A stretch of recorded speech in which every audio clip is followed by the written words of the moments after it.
Alright, so in this problem we're going to be talking about conversions and how to set up conversion problems.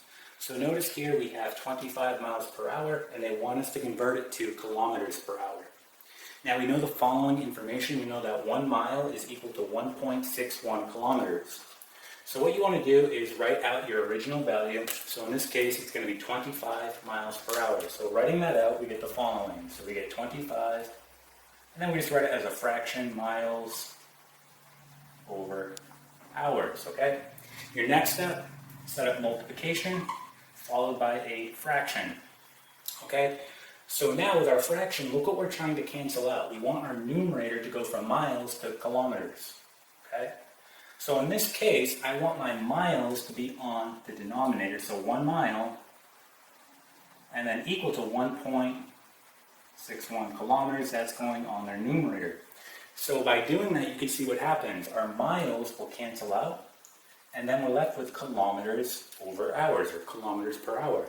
So when you do this, you're going to do 25 times 1.61. So 25 times 1.61, and we get 40.25.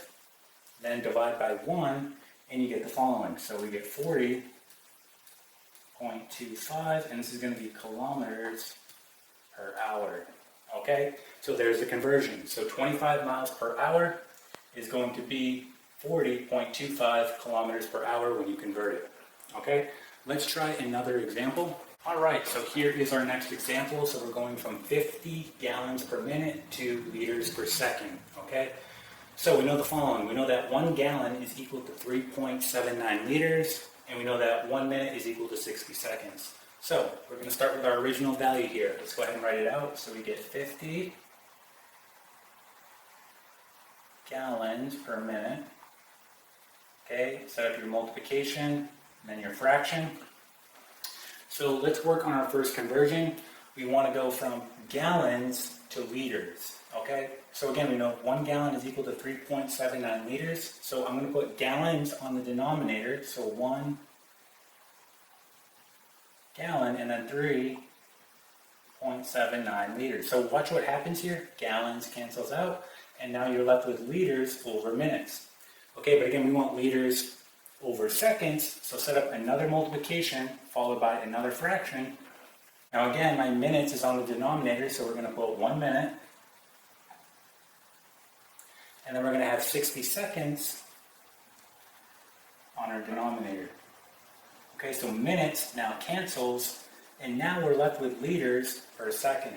All we have to do is multiply this out now. So we're going to do 50 times 3.79 times 1. So 50 times 3.79 times 1, and we get 189.5. And then you're going to divide. So again, 1 times 60, so that's just 60. So we're dividing by 60, so divided by 60, and you get 3.16.